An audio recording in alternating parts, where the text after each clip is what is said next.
There are still a few more people to come, but my name's Keely Hamilton. I'm the Coordinator of Economic Development for the City of Greater Geelong. It's our pleasure today to welcome you here on behalf of the Mayor and Council to the Chamber at City Hall. It's also our pleasure to introduce to you Amanda and Catherine, who are going to be speaking to you today on behalf of the Department of Immigration and Citizenship about the changes and reforms to skilled migration that's coming up on the 1st of July.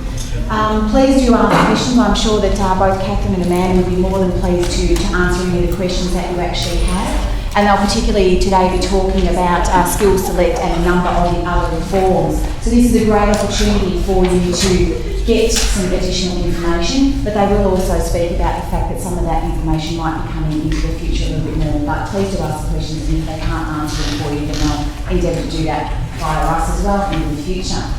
Economic Development with the City of Greater Geelong have had a long relationship with the Department of Immigration and Citizenship, which has been going on for several years now. And we're really delighted to have Amanda and Catherine here to continue that relationship, because it's been vitally important in Geelong that we can actually retain and attract people to our region to fill our skill shortages. So thank you kindly on behalf of the City of Greater Geelong for being here today, and to the employees in the room, please do make the most of this opportunity with Amanda and Catherine. Thank you. Thanks very much for that welcome. Amanda and myself are here today as what's called outreach officers, and there are outreach officers in every state of Australia, and our job is basically to be, I guess, the middle between the department and employers, visa applicants, migrants. So we go out into communities, regional and metropolitan Melbourne, and talk about the skilled migration programs.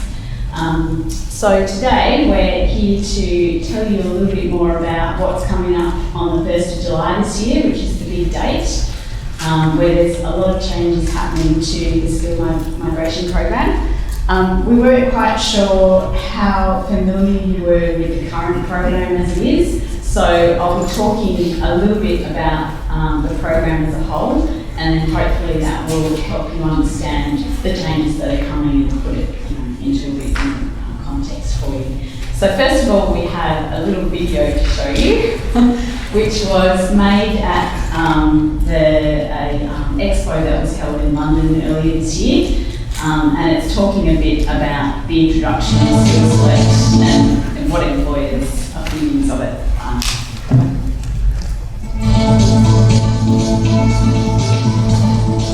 One of the things that we can constantly hear in our feedback and our interaction with the business community is that small to medium businesses struggle to find skilled workers. They feel that the current arrangements are difficult and complex. Skills Select will enable essentially workers to come to the employers. Skills Select seems to be very sensible because it allows people to put themselves forward to be selected for employers who are looking for their skill sets. It's really important that we get people to fill these technical roles because as the economy grows, we have a very successful growing business, and for the future development of the business and the trade and the industry itself, we really need to be able to have those technical skills to be able to continue to service the vehicles that we enjoy driving out the outback. Programs like Skills Select are going to help us immensely. It's going to give us the ability to access skilled migrants from across the world easily. It will provide a much higher level of client service. It will enable people to get a visa decision quickly.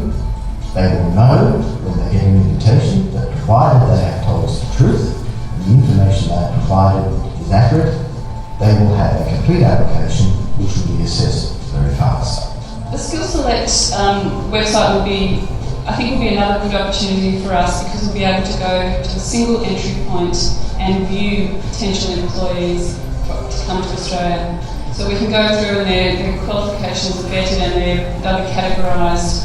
And it's just an opportunity for us to find them all in one place, instead of us going through all the hard work of trawling and through migration offices, etc., to find potential candidates. Australia's fortunate that we've got a good economy, a strong economy, we've got strong jobs growth, but there aren't people to fill those positions. And anything that can be utilised to find the right sort of people and often very quickly. We need to find people and get them working in Australia as quickly as possible. So yeah, Skill Select is going to help us do that, that's for sure.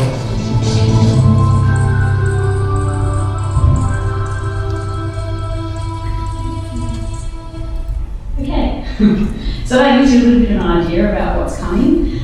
So to explain it in a little bit more detail, the Skill Select that they're talking about is to do with people wishing to migrate to Australia, as well as employers looking for people to fill vacant positions in their business. So at the moment, you're probably aware there's a few different skilled migration programs, and people overseas wishing to move to Australia have to lodge an application for a visa.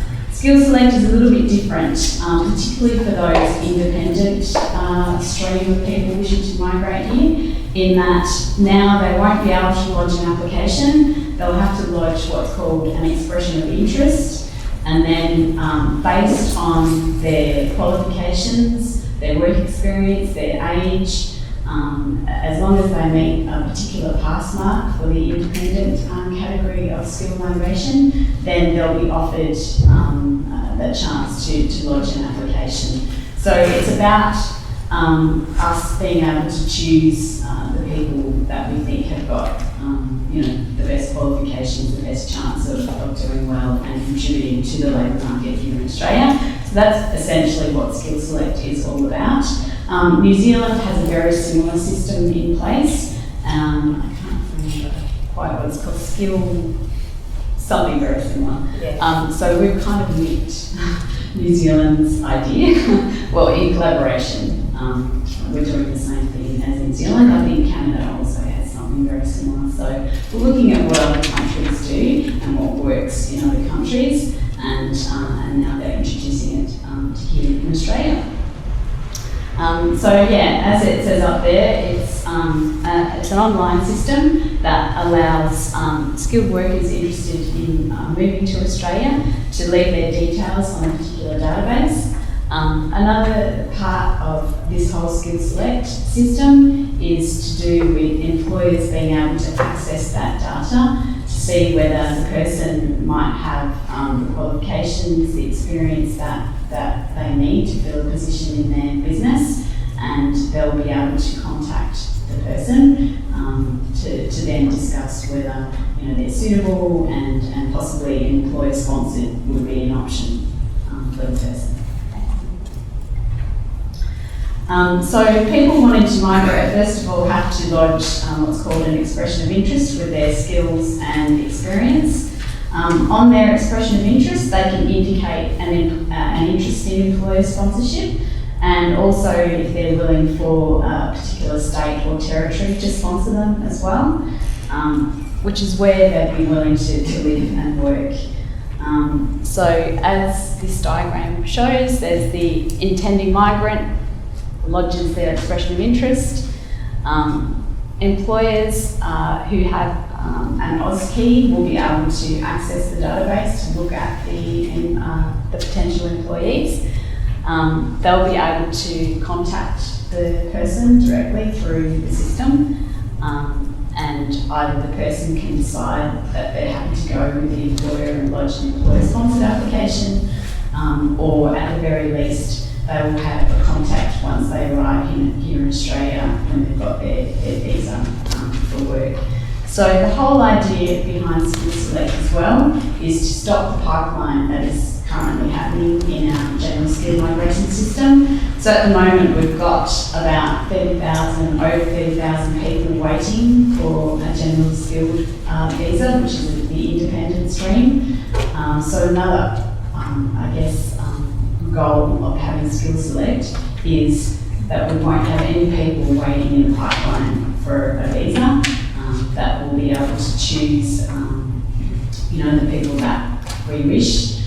The way that Skill Select is meant to work is that eventually occupations will be capped possibly, so that will prevent there being, say for example, too many of one occupation flooding the market. So a good example that we use quite a bit is too many cooks and hairdressers at the moment in Australia who are not working in their profession. So this will prevent that from happening, and we'll be listening to industry and other government departments about what occupations are in demand, and possibly based on that, we'll be limiting the amount of certain occupations that will be offered an invitation to apply for a visa. So it sounds really good, and we hope that's going to work. Okay, thanks.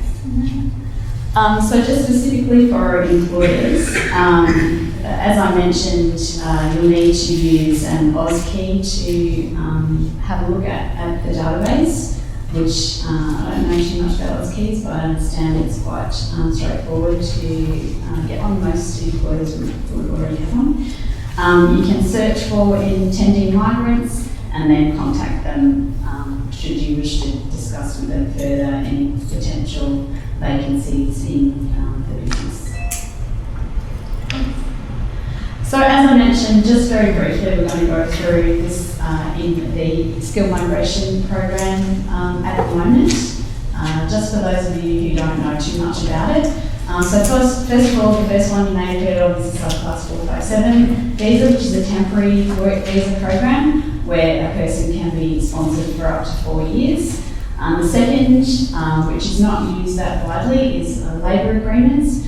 You may have heard recently there was the introduction of enterprise migration agreements, which are to do with the mining sector, basically. The other type of agreement that's just been announced is regional migration agreements, which again is more to do with businesses lacking skills in in areas where there is very low unemployment but high growth. So certain parts of Queensland and Western Australia, North Western Australia. The third option there is a permanent visa, the regional sponsored migration scheme, which most of you may know about. Because being in Geelong, you're eligible to sponsor someone under this particular scheme. The next permanent employer-sponsored visa is the employer nomination scheme, which is used more by metropolitan cities, but it can be used by people in the regions if you wish.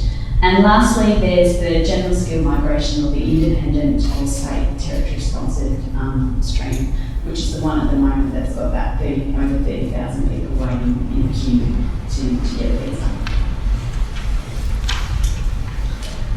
So just very briefly, does anyone use the 457 program? So some of you may be aware. It's very different to the permanent employer-sponsored programs in that it's not counted as being part of the migration program. Therefore, there's no sort of cap on the number of 457 visas that can be granted each year. The occupations that are nominated have to be on a particular list. The employee needs to be paid what's called the market salary rate. There's also the temporary skill migration income threshold, so the market salary needs to be above a particular threshold, which at the moment is just over $49,000. Employees have obviously need to have the skills and qualifications to do the job. And there's also English language requirements for this particular visa. So that's it, just very briefly. I didn't want to go into too much detail because we thought you were probably more interested in the permanent program and what's happening, because there's quite a few changes to that happening soon. So 457 visa holders can work in Australia for up to 4 years. They're able to change employers pretty easily, and that's a question that we get quite a lot from 457 holders is, how do I change my employer? They're able to bring any eligible family members, and the visa allows them to come in and out of Australia as much as they like. It's very flexible. To use the program, it's a 3-step process for employers. So there's a sponsorship, a nomination, and the visa application. And I thought this may be of interest. Some of the feedback that we've had from local governments and the state government is that a lot of employers considering using this program who are small to medium-sized employers possibly don't use it because they feel that it's too much work, too much red tape to try and use it. So we just wanted to show that over 18,000 businesses are currently using the program. At the moment, we have the highest number of 457 holders in Australia that there has ever been in the whole history of the program. So I think because of the faster processing times that we're seeing with the 457 processing area, I think at the moment they're looking at processing in about 22 days. If the application is complete, then they can do the turnaround in about 22 days, which is about the fastest that they've ever done.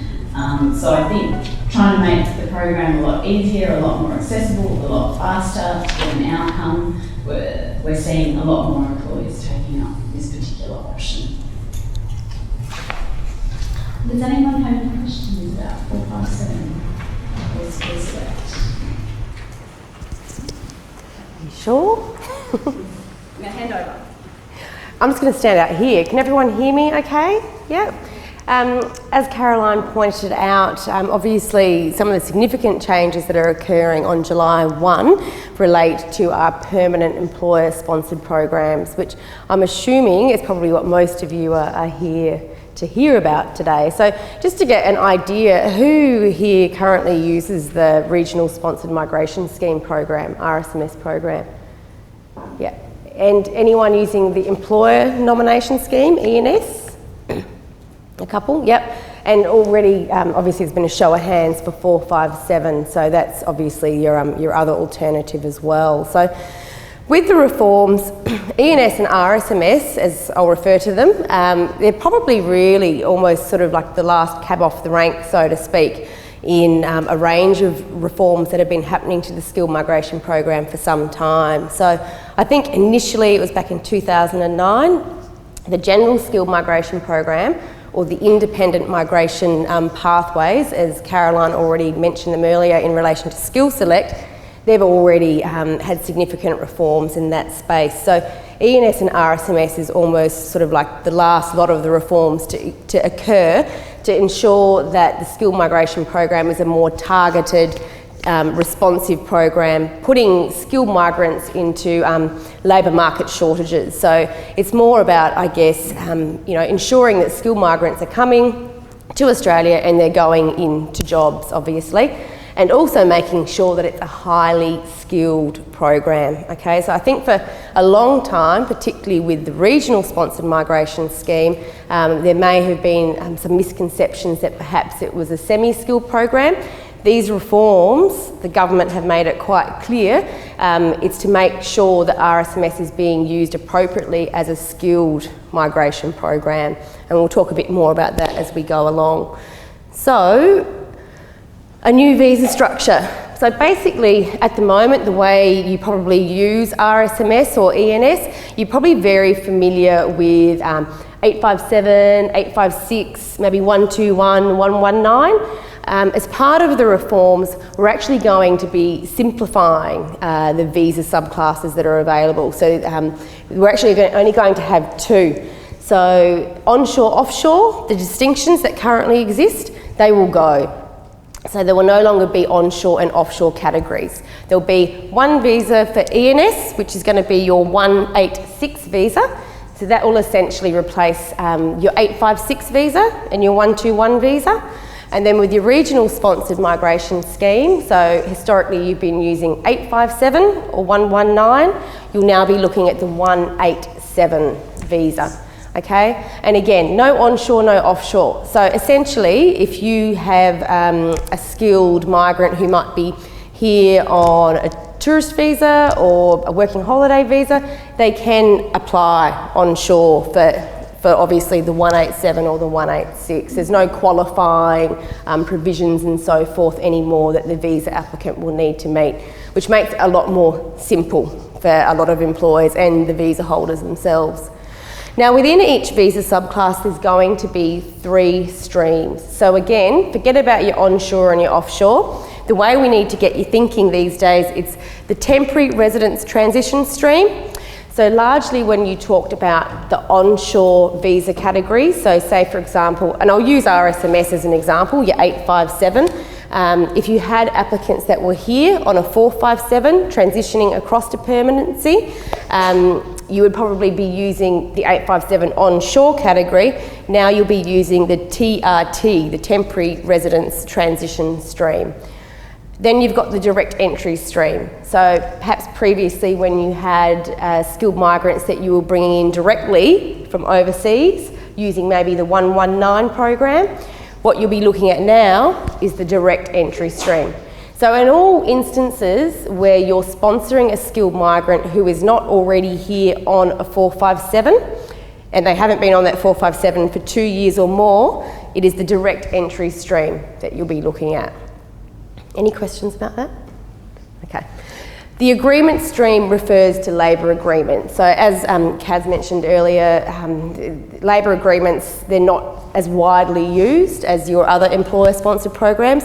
So we're not going to be touching on that too much today, but that is another stream which will be available through your ENS and RSMS programs. All right, so the key reforms. So this is significant reforms, I guess, that will be occurring in the ENS and RSMS space come July 1 this year. So as I already mentioned, they're going to be collapsing the existing subclasses from 6 to 2 with the 3 streams which will be available to you. Now, one of the key announcements as part of last year's budget announcement is actually the budget's, I think, being announced today. So looking back to last year, one of the things the government announced was that they were going to remove the red tape. So from 457 visa holders going through to permanency, they wanted to streamline the process to make it easier for those that have been here for a significant period of time. When I say significant period of time, I'm talking 2 years. They want to remove that red tape, so to speak, so it's an easier pathway through to permanent residency.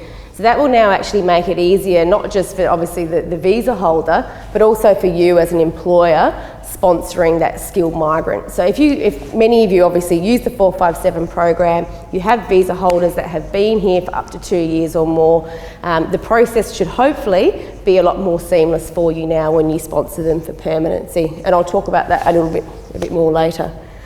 A very good news story, they're raising the age limit from 45 to 50. Now when I say 50, that means they have to be under 50. So pretty much 49 and below, which makes complete sense because quite clearly if you're in your late 40s or turning 50, I'm sure it's not the end of your working life. There's many skilled migrants out there who at that age have a lot to offer, a lot of experience, skills and qualifications at that age that can still come to Australia and obviously contribute to the workforce in the Australian community. So that age limit's actually been raised too for all the independent, the general skilled migration programs. That's also been raised up to 50 as well.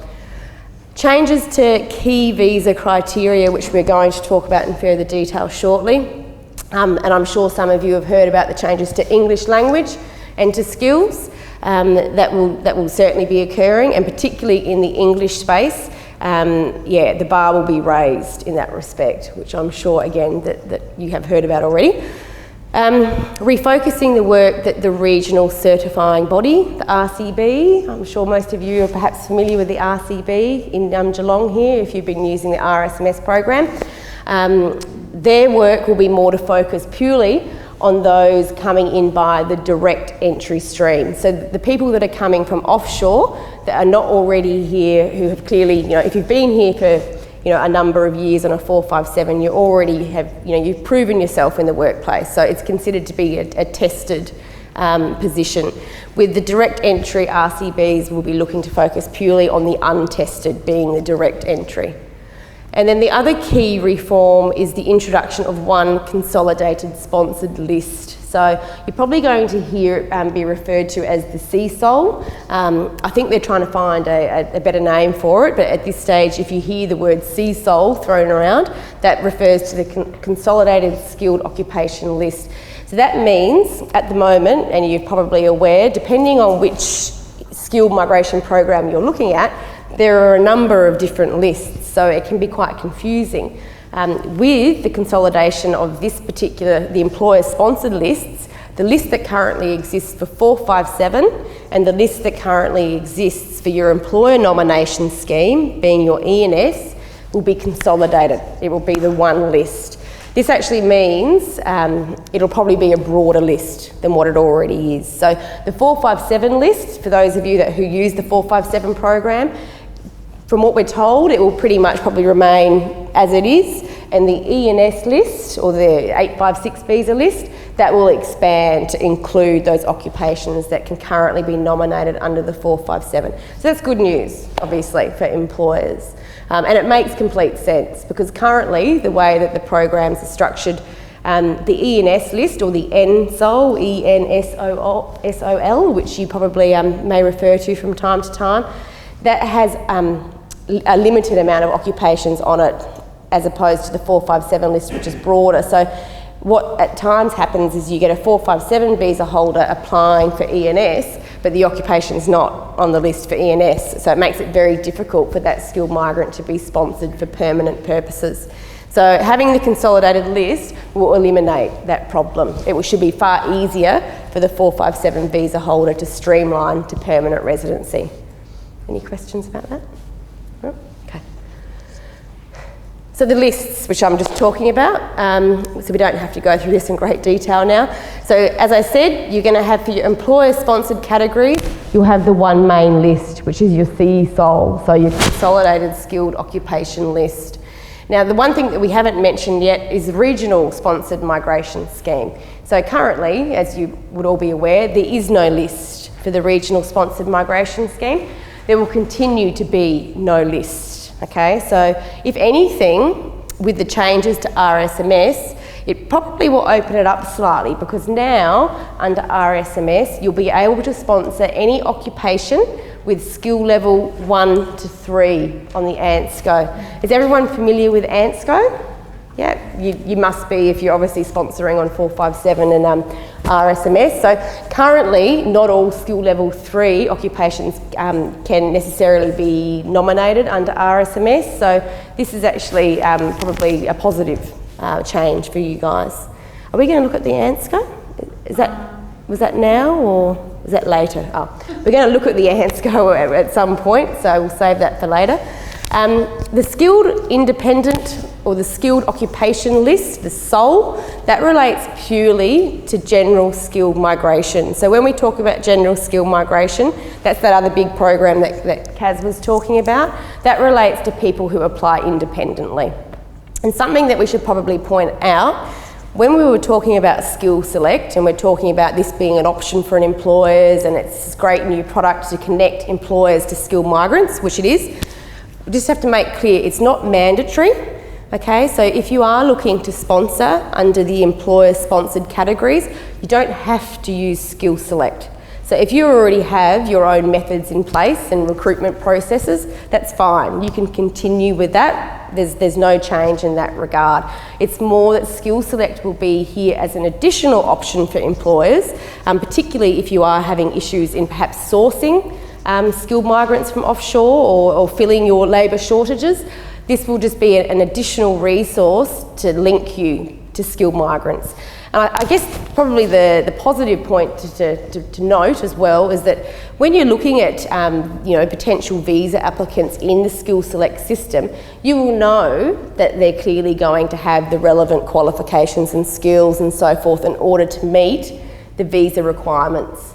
So that's something to keep in mind, okay? Because if you're having difficulty perhaps finding someone that has the appropriate level of English for RSMS purposes, have a look at Skill Select, because you know that everyone that's in that bank is going to have the appropriate level of skill and English. Clearly, there's another step that you'll have to go through to work out as to whether or not they're appropriate for the position that you might be trying to fill and so forth. But it's an additional option anyway. So just to be clear, it's not mandatory though. It is mandatory for GSM, for general skilled migration, okay? But that's the only visa categories that it's actually compulsory for. Everyone's clear on that? Yep, cool. All right, so we're just going to go through the streams quickly. As I said, there's 3 main streams that are going to exist within employer nomination scheme and the regional sponsored migration scheme. Okay, so we're going to look at E&S first and foremost. So just trying to make sure we separate the two. And we're going to look at the temporary residence transition stream. So this is for the people that are already here on 457 visas and have been for up to 2 years. So that's the key criteria to use, the TRT stream, as we're going to be referring to it. So that's the main requirement that they'll need to meet. They've been here on the 457 with the sponsoring employer, so working for you for that 2 years in the skilled occupation. So that's obviously key, that they need to have been doing the job in which they were nominated for. As long as they've been doing all of that, that box is considered ticked. So there's going to be no reassessment of the visa applicant's skill criteria. We don't have to go through that whole process again. So again, that's making making it easier to get through the actual visa application process. Now, with the nomination, the salary is going to have to match market rate. So that's, again, it will be the same. So what they were nominated on the 457 to do and what you were paying them as an employer, the market rate at the 457 stage, that needs to continue at the ENS stage, so at the Employer Nomination Scheme stage.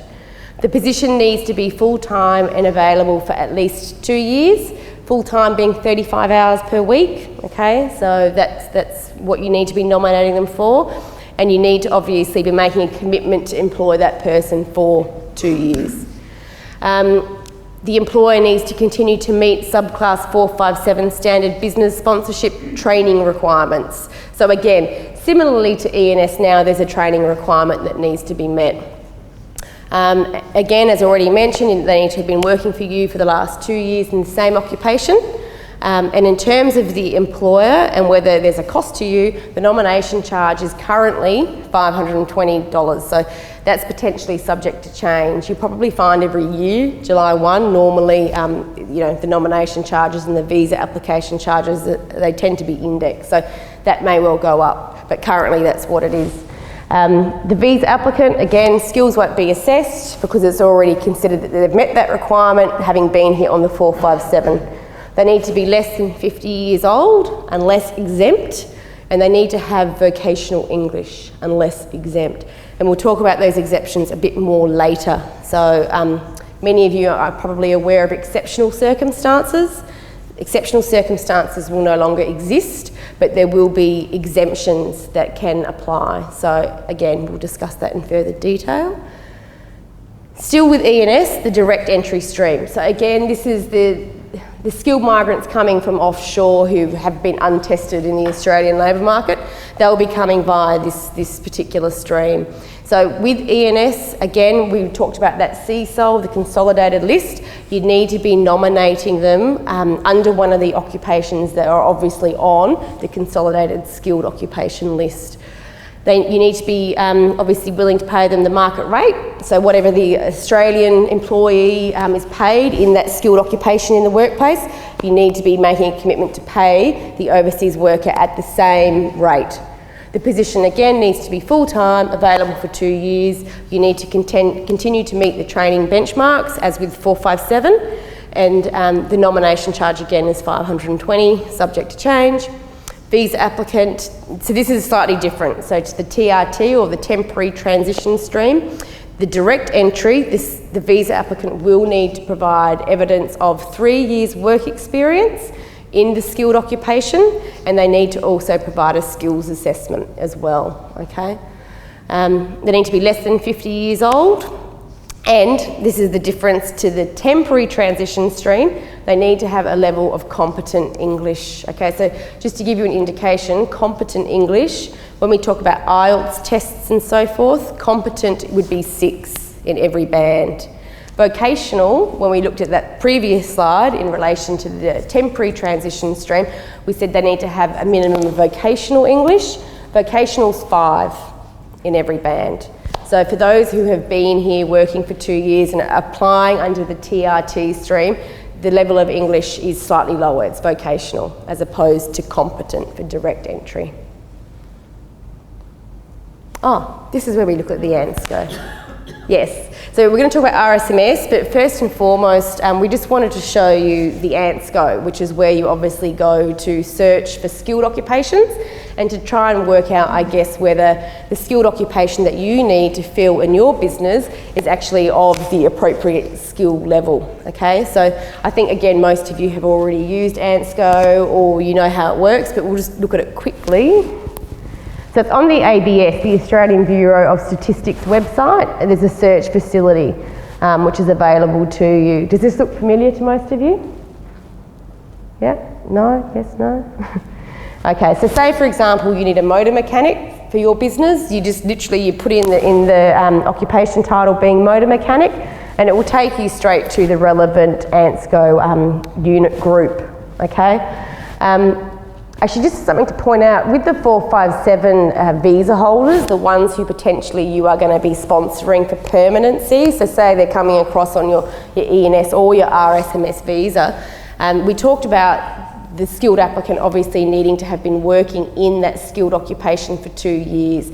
There is a little bit of flexibility in that.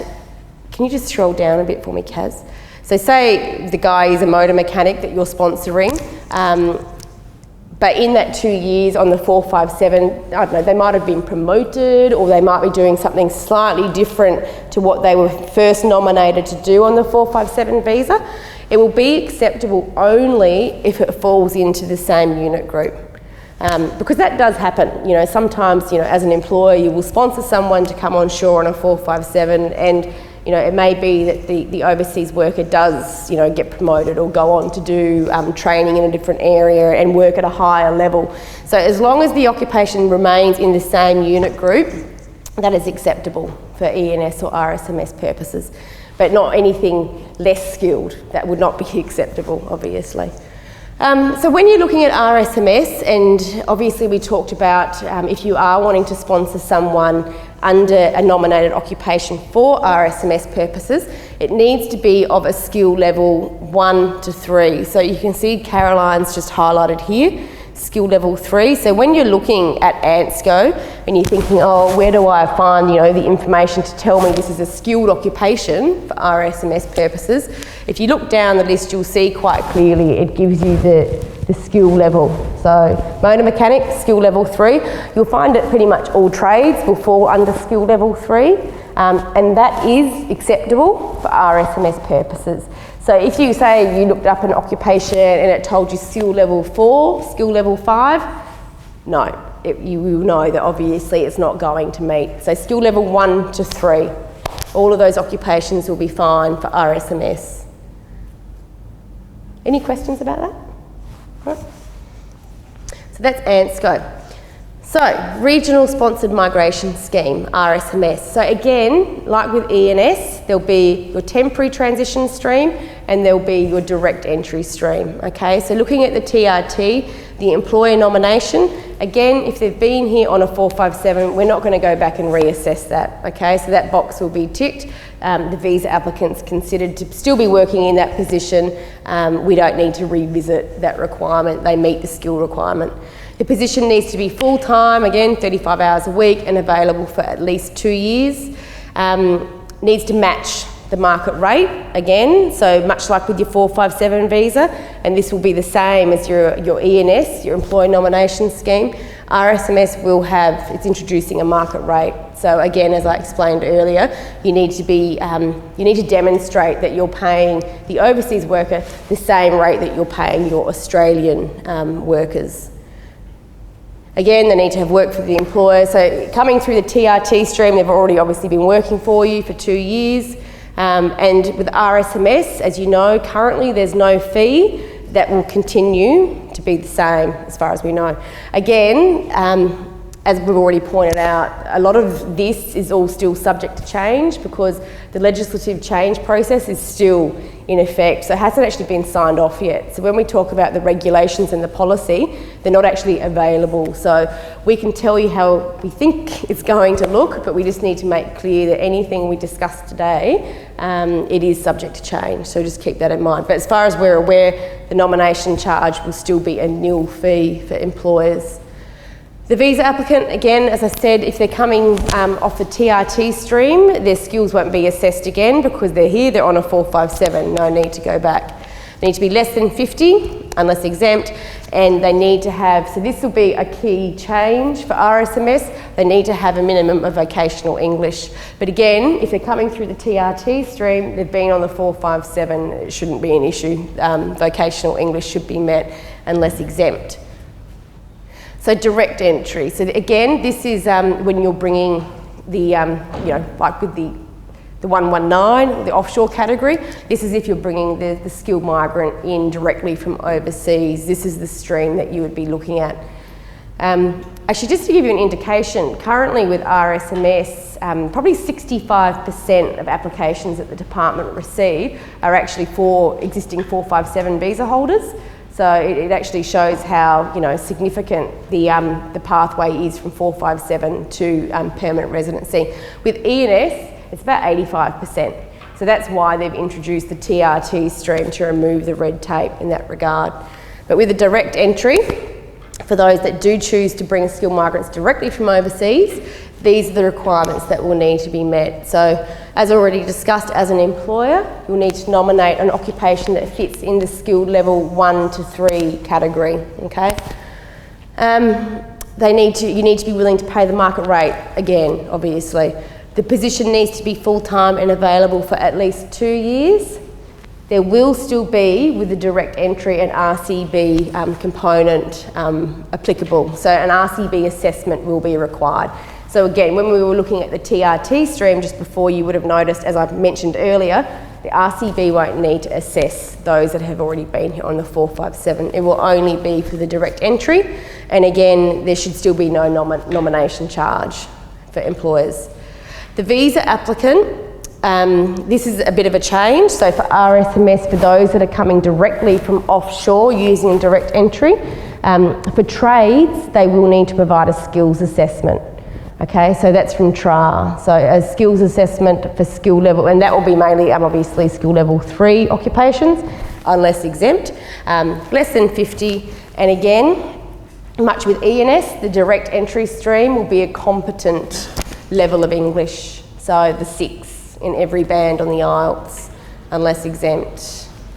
Any questions about that one? Okay. Yes. Yes. Where it says that they have to work for the employer for 2 years. Yep. Does it have to be with you, or can they work for anyone? It needs to be with you, yeah, with the sponsoring employer, yeah. So if you do find perhaps an employee that has already been on a 457 for 12 months with a previous employer, if they come across to work with you, which is fine, that's easy to do on a 457, they would need to then work for 2 years with you before you sponsor them for permanency. Yeah, of course, unless you go the direct entry pathway. So, and generally with most, I've been talking to a lot of nurses lately actually, and it would seem that, you know, a lot of them, they may not have been here on a 457 for 2 years, but there's no reason that an employer can't nominate that skilled worker for permanency. It would just be that they have to have 3 years work experience, and that can be from offshore or onshore. It just needs to have been in the skilled occupation, and it can be from any time. So it doesn't have to be the 3 years immediately prior to the date of application, and they need to provide a skills assessment. So there is an alternative. It doesn't have to be that you go through the TRT stream. And yeah, I think you'd find most or a lot of the skilled migrants do have that 3 years work experience. Sorry? For ENS, yes. Oh yeah, for RSMS, no, you don't have to, they don't have to have the work experience for RSMS, only for ENS. Okay, your exemption categories. These are them. Now this is definitely very much still subject to change. So unfortunately, if you've got any sort of technical questions about these exemptions, we probably can't really give you a lot of answers in that respect, but this is sort of how it probably will look in terms of the exemptions. So when you're talking about age, as we said, you have to be under 50, so 49 and under, unless you are nominating someone that potentially falls into one of these categories. So ministers of religion, for one, Australian universities or CSIRO, who are perhaps nominating academics or research scientists and so forth, they as well potentially would meet for an age exemption. And transitionary applicants, so those that are coming through off of the 457 who have been working full-time in Australia for 4 years on a subclass 457 and are paid the Fair Work Australia high income threshold. So when we talk about high income, I think it's around about 118 or 180. There you go, that. So it's pretty high. So that person, to meet that age exemption category, would need to have been here 4 years, not getting paid $55,000 for 3 of the years and then the 118. It would need to be obviously over that entire 4-year period, okay? Skill, again, ministers of religion, and actually it kind of mirrors the age, really. So those that perhaps are nominated by Australian universities, CSIRO, they would be eligible under the skill exemption category.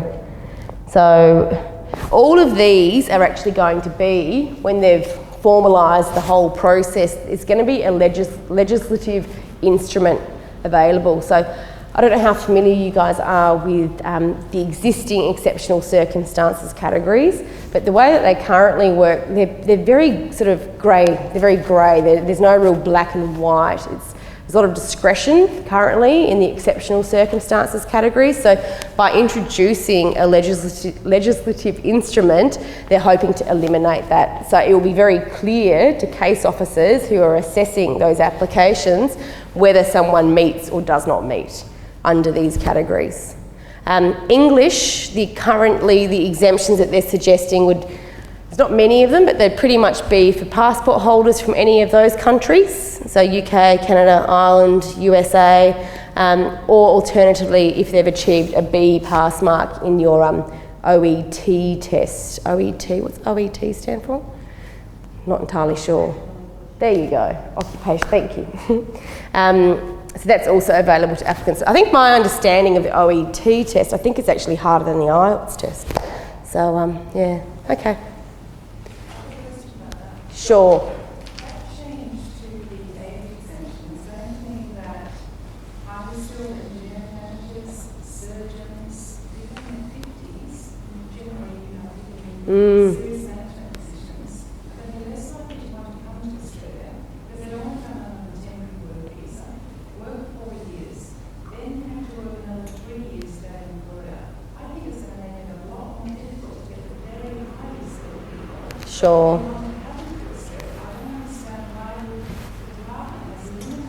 Yeah.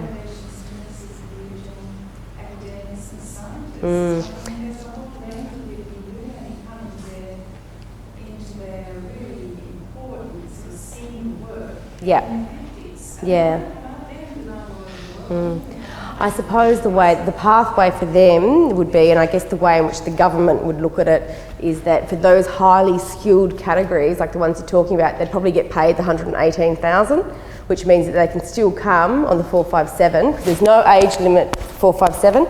They can still come on the 457, work for 4 years, which would clearly demonstrate. I understand where you're coming from in relation to the PR, but as it is, that's the pathway that will exist for them. Yeah, no problem. The focus on regional Australia, so the objective obviously of the RSMS program is to encourage and attract skilled migrants to areas outside the general metropolitan areas, so whether that be Geelong, whether that be Broome, obviously we're just talking about country towns or small cities that are outside of the areas that are named here. This existing program year or financial year is the first year that they've actually allocated a specific amount of places to the regional sponsored migration scheme, being 16,000. So this year the government will grant 16,000 visas to people applying under the RSMS program. So we haven't heard the numbers for next year yet, but I would assume that they would be similar to what you see there. As Caroline mentioned, there's going to be regional migration agreements available for regional areas, your RMAs. And RSMS currently is, when you talk about processing priorities, there's actually, the minister releases like a direction, and they list in order, you know, what's top priority in terms of processing arrangements, and RSMS is actually on the top of that list, followed closely by ENS. So the employer-sponsored categories definitely receive the highest priority when it comes to visa processing. This is a very important point. Visa cancellation and no training requirement has been retained for RSMS. So, you know, when you sponsor for RSMS, currently there's a provision that visa holders, they come, they work in the regional area, they have to remain for the 2 years in the regional area, or they're potentially subject to cancellation of their visa. That still remains, that will still be the case. So those cancellation provisions will still be available to the department, potentially if visa applicants do not obviously come to the regional area, which you can imagine if we didn't have those provisions, the retention of the skilled migrant in the regional area would be a lot more difficult. So that's a positive for employers. And clearly there's still no training requirement. You know how we were talking about the ENS, there's the training requirement which mirrors the 457. There's no training requirement for RSMS either. E-lodgement. So those of you that sponsor under 457, you're probably familiar with the fact that you have e-lodgement available to you from July 1. That will also be the case for ENS and RSMS, which means that you'll be able to lodge your applications online. Okay, so finally they're sort of moving with the time. So the way it is currently, it's all paper-based for ENS and RSMS. From July 1, they're also going e-lodgement, same as with 457. So that's also a positive, because I think you'll find for those of you that use the online lodgement for 457, I believe it's a lot easier for employers. Like to point out lodging decision ready, I'm sure you've all heard this before, decision ready applications being complete applications, they're a big positive. So for you and for, I guess, the department in terms of from a processing perspective, if you lodge a complete decision ready application, you're going to get a quicker outcome on the visa application, sometimes significantly quicker, because then you'll remove that whole, you know, the request process of 28 days and then potentially another 28 days. If you can make sure that everything is on the application up front, so in, I guess, your discussions with the potential person that you're nominating as well, try and encourage them to ensure their visa application is complete. If you can ensure that that occurs at the application stage, you'll get a much quicker turnaround time. And that goes for any of the visas we've talked about, 457, ENS, RSMS. That's a really key point. VEVO, does anyone use VEVO? Cool. VEVO, it's good for employers to check. I mean, because I'm sure as an employer you might sometimes be approached by visa holders who perhaps want to come and work for you and for your business, and they tell you, oh, I've got this such and such visa, yep, I've got full work rights, no problem. But as an employer, you might, you know, perhaps wonder if that's actually the case. So by using VEVO, you can verify whether or not a visa holder, what visa they're on, what their work rights actually are, prior to you actually employing or nominating them. So that's actually, it's a really good facility for employers to use. We've got some discs actually at the back of the room that, did we bring? Yes, which Caroline remembered to bring. So if you want to grab a disc afterwards, that will actually step you through the whole process of how to register VEVO and how to actually use the VEVO tool.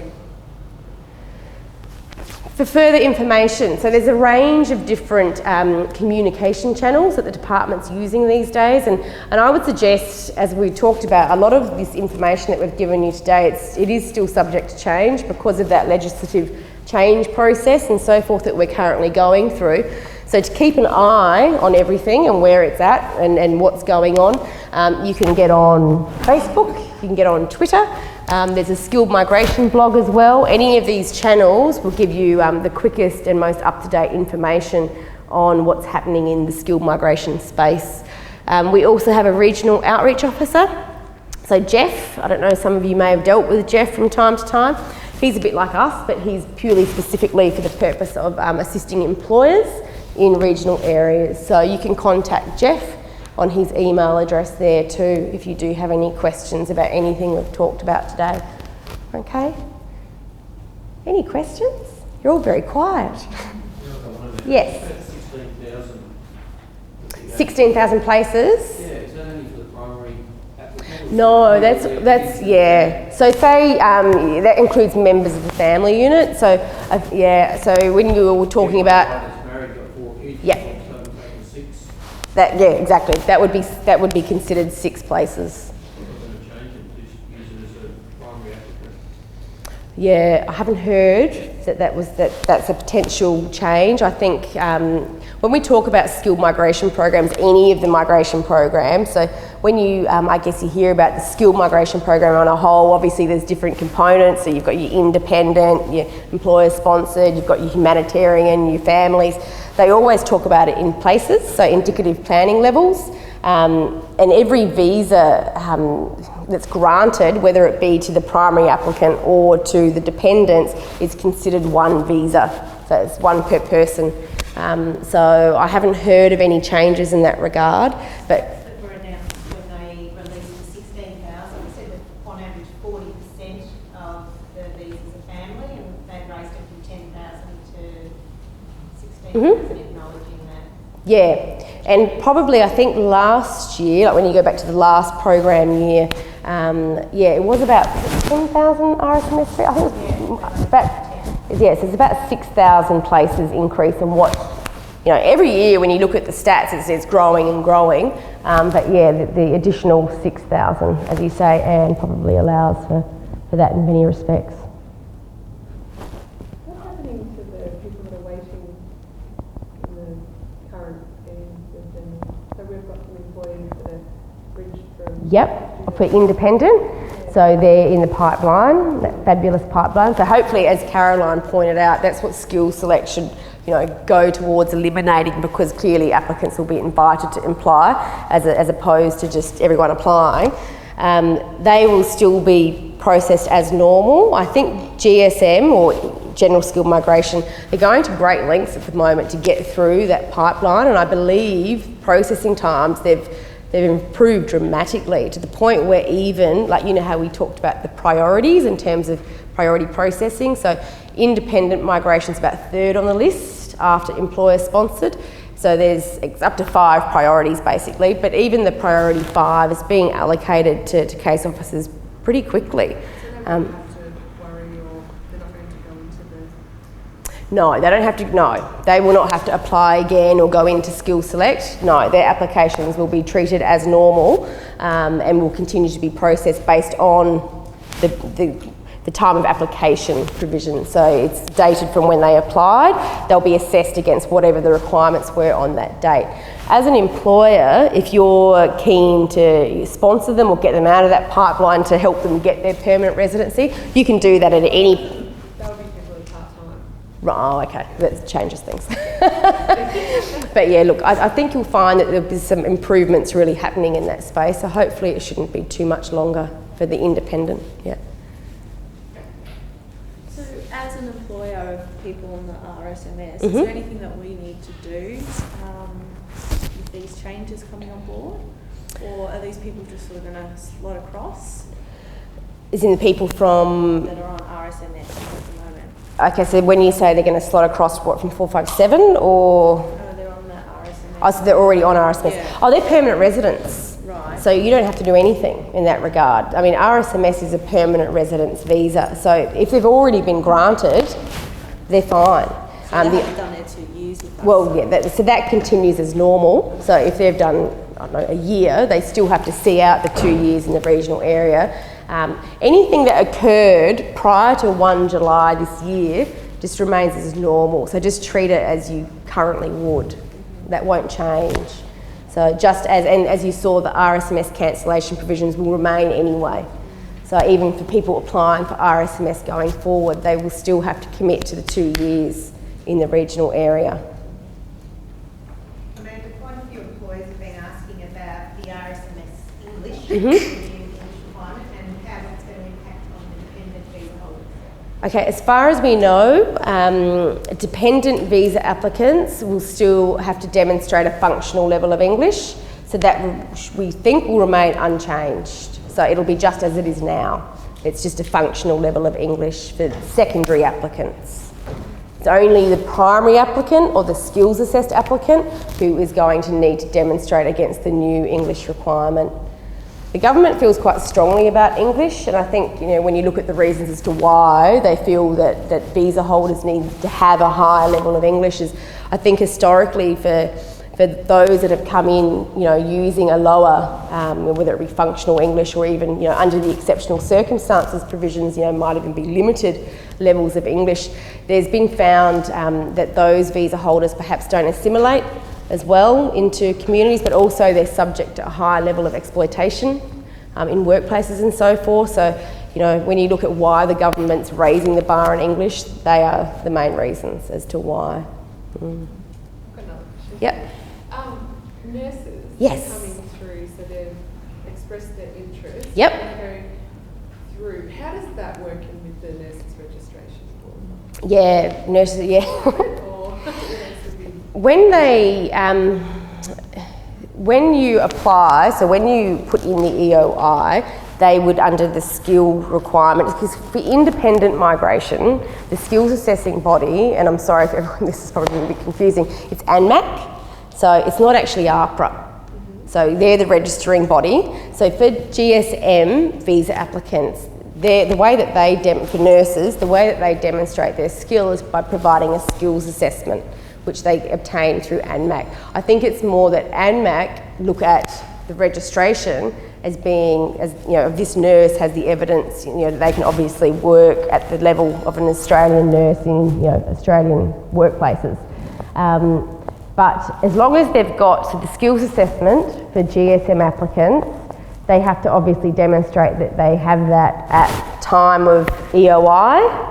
So when it gets to the point of actually the visa application being processed, say if that skills assessment has maybe expired or something along those lines, they look at the date of the EOI. So it would still be that it was valid at that date, so therefore they would still be considered to meet. So when we sponsor, if we say, okay, we like this nurse, Yes. will they have to have their Skills assessment? nursing registration? Only, and this is where it gets confusing. I'm actually going to run a session for health providers, so I'm not sure if you got the invite or not, but maybe talk to me after. I'd suggest that you come because it is going to be a little bit different for nurses. Under the TRT stream, so if they're already here, you're sponsoring them on a 457, it'll just be evidence of registration. So that will continue. It's only going to be that direct entry stream. They will need to provide a skills assessment. So if I find someone on that skills selective, Yep. can I be confident that they have had in their EOI, they meet the criteria for the Yes. qualification Yes. and the experience? Yes.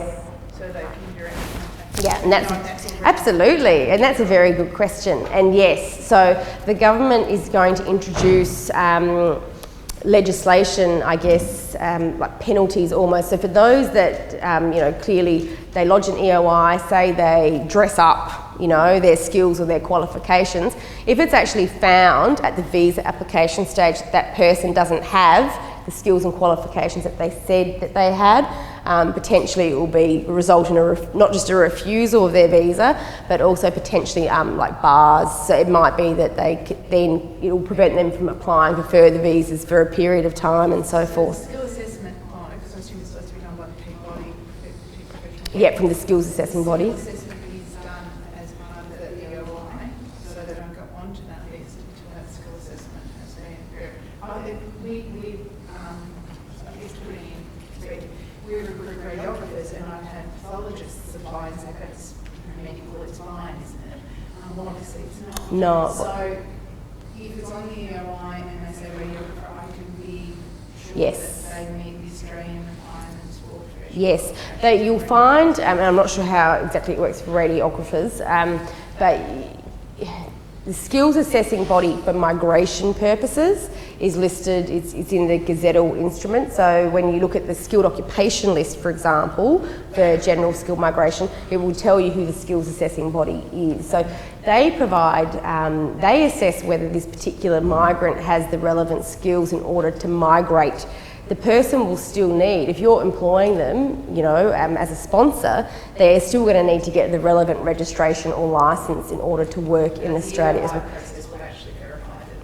They'll verify that they have been assessed as being eligible to migrate, but they're going to need to get the various registration or licence, whatever that might be, to work in the relevant occupation, obviously before they can commence working. But that's not part of... No. For 457, yes, it would be registration and or licence. And for ENS and RSMS, yes, it is as well. But when you talk about the skill select in the independent criteria, it varies depending on who the skills assessing body is. And with a couple of professions, potentially including radiologists, electricians and dentists, they'll get the migration tick, but they will go to register and it won't be as straightforward as we would like.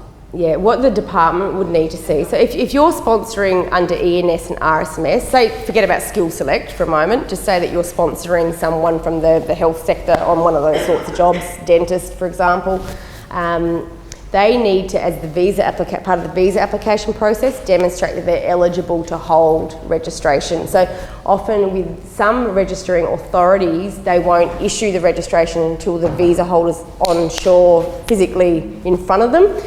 So what the department will need to see is a provisional eligible to hold letter from the relevant assessing authority before they grant the visa. So then we grant the visa, they come on shore, they pick up for dentists, for example, they'll pick up their registration and they're good to go, so to speak. Sorry, what was that? We can lodge the application before they have the full registration. Well, the provisional letter, it says that they're eligible for, so they still have to go through that registration process. So say if it's with APRA, they go through the whole assessment process. It's literally just a matter of doing an ID check. That's what they wait for them to come actually physically into. They're sort of saying they want a letter from us to say that we will employ them, but it's kind of a bit of tug of war because we'll only employ them if we say... You've got the registration, yeah. So really, they're probably better off going through the registration process first, getting that provisional eligible to hold it so that you can see that as well, and then they can also provide that to the department to show that they're eligible to hold. Yeah. Because it's the same for nurses as it is for dentists. It is now. Yeah, yeah, I know. Yeah, but as long as we've got that provisional letter. Yeah. Anything else? It can be quite convoluted immigration and immigration requirements. It can be a complicated topic. So, yes.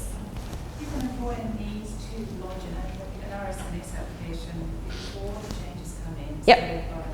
It's not going to get fives in their English, they want to get it in other functions. Yeah, which I'm sure we'll see a few of those, yes. Because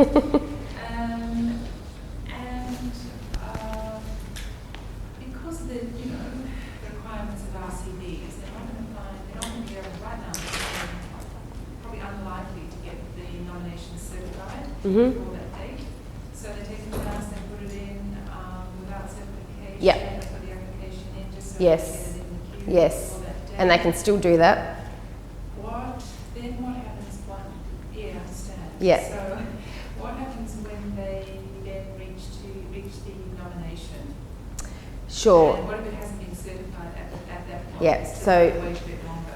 correct me if I'm wrong, but from what I understand, the processing area, the way that they're going to be treating it, because they're very much aware of this issue, is that yes, come July 1, it's going to be, as it sort of always is, it's essentially like a time of application criteria that the nomination has been certified by the RCB. So clearly, with the influx that we're expecting, RCBs are already sort of suggesting that they may not be able to get through them all in time. So in which case, we're saying to people that you can still lodge. It's still a valid application, even though the RCB certification will not be on it. They'll get placed into the queue, as they call it. So that will give a period of time, I guess, in which for the RCB to provide the certification. Now this is the bit where you can correct me if I'm wrong, if by the time it gets to the case officer's desk, If the case officer goes to assess it and there's still no RCB certification, I think they potentially have to move to refuse. Is that right? Yeah. So, and that's been, I believe there's been a letter that has been sent to RCBs to clearly articulate this. So they should be aware that, yeah. Any other questions? As we've talked about, again, everything, as we said, some of it's still subject to change. So, you know, you can keep updated by referring to any of these websites, and I suggest that, you know, you all do that. If you do have further questions, as we said, you can contact us or Jeff via the relevant email address there. So clearly we'd be happy to answer any questions that you might think of later if they come up. But otherwise, we'll be here, I think, for a little while. So if any of you want to come and have a chat, that's fine as well.